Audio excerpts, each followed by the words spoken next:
Sir काय सांगाल, एकूणच मराठा आरक्षणावरनं आपण जरांगे पाटलांची भेट घेतलेली आहे, काय कन्क्लुजन निघालेलं आहे एकूणच?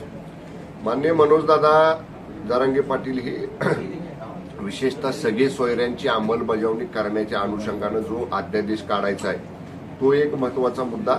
आणि जे काही कुणबी प्रमाणपत्र मिळालेले त्याचं कास्ट व्हॅलिडिटी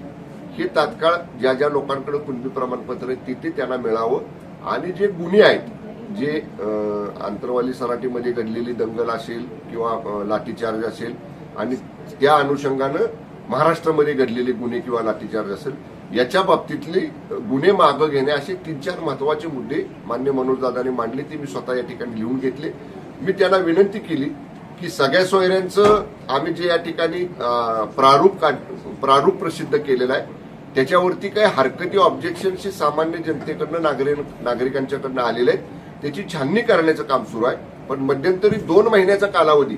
हा लोकसभा निवडणुकीच्या आचारसंहितेमध्ये गेल्यामुळे सगळी यंत्रणा जी त्या विभागाशी संबंधित होती त्या कामाशी संबंधित होती ती सगळी यंत्रणा ही निवडणूक आयोगाकडे निवडणुकीच्या कामाला गेल्यामुळे आम्हाला एक 2 महिन्याची मुदत आपण द्यावी। त्यांनी सुरुवातीला तर सांगितलं 30 जून पर्यंतच पूर्ण करा, पण नंतर त्यांनी 1 महिन्याचा कालावधी आम्हाला या ठिकाणी दिला आणि त्या दृष्टीनं आता 1 महिन्यात कशा पद्धतीनं त्यांनी जे काही मुद्दे 5-6 महत्वाचे काल मांडलेले आहेत ते मी स्वतः लिहून घेतले। त्याप्रमाणे मी काल विभागाकडनं माहिती सुद्धा घेतली, विभागाला ज्या काही सूचना द्यायच्या होत्या त्या सुद्धा दिल्या आणि त्या अनुषंगानं आमची सगळी माहिती संकलित करून नेमकं 1 महिन्यामध्ये कशा पद्धतीनं पुढे कार्यवाही करायची याचा एक बार चार्ट याचा एक पुढचा प्लॅन 1 महिन्याचा मी माझ्या स्तरावरती या ठिकाणी तयार केलेला आहे। मंगळवारी माननीय मंत्रिमंडळाची बैठक आहे, बैठकीपूर्वी किंवा बैठकीनंतर माननीय मुख्यमंत्री महोदयांना भेटून मी जरूर ती सगळं जी काय मी माहिती संकलित केली जो काय आराखडा तयार केलाय तो माननीय मुख्यमंत्री महोदयांच्या अवलोकनार्थ सादर करेन आणि याच्या बाबतीत माननीय मुख्यमंत्री महोदय सकारात्मक आहे, निश्चितपणे या बाबतीत शासन सकारात्मक निर्णय घेईल। राज्यसभेच्या उमेदवारीचा विषय हा पूर्णपणे राष्ट्रवादी काँग्रेस पक्षाचा अंतर्गत प्रश्न आहे। त्यांची नाराजी आहे का नाही हा विषय त्यांच्या पक्षाच्या वरिष्ठ नेत्यांनी विचार करण्याचा आहे किंवा त्यांच्या पक्षांतर्गत त्याच्यावर चर्चा झाली पाहिजे। एकच मुद्दा आपण मांडला की नाशिकच्या उमेदवारीचा, म्हणून तेवढ्या बाबतीत मी स्पष्ट करेन कारण नाशिकचे उमेदवार गेली 10 वर्ष तिथं शिवसेना पक्षाचे माननीय खासदार हेमंत गोडसे साहेब आहेत आणि परत मी सांगेन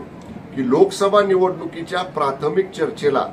महायुती आणि घटक मित्र पक्षांची जेव्हा समन्वय समितीची बैठक झाली त्याच्यामध्ये पहिल्यांदा ही चर्चा झाली की ज्या पक्षाचे विद्यमान खासदार त्या पक्षाला ती जागा, त्या सूत्राप्रमाणे नाशिकचे खासदार हे शिवसेनेचे आहेत, धनुष्यबाणावर आलेले आहेत, त्यामुळे नाशिकची जागा ही शिवसेनेला धनुष्यबाणाला मिळाली पाहिजे ही बेसलाईन हे पहिल्यांदा ठरलं होतं। आता समजा भुजबळ साहेब म्हणतायत तसं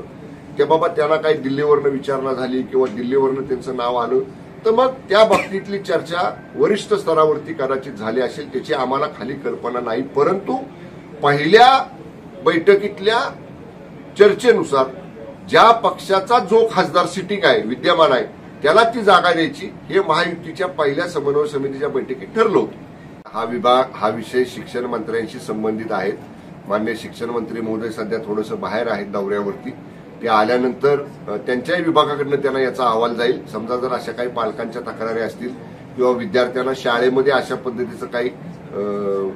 व्हिडिओ वगैरे कुठं फोटो वगैरे बाहेर आले असतील तर जरूर या बाबतीत मी केसरकर साहेबांची चर्चा करेन आणि मग केसरकर साहेब त्याच्यावर योग्य तो निर्णय घेतील। एबीपी माझा, उघडा डोळे बघा नीट।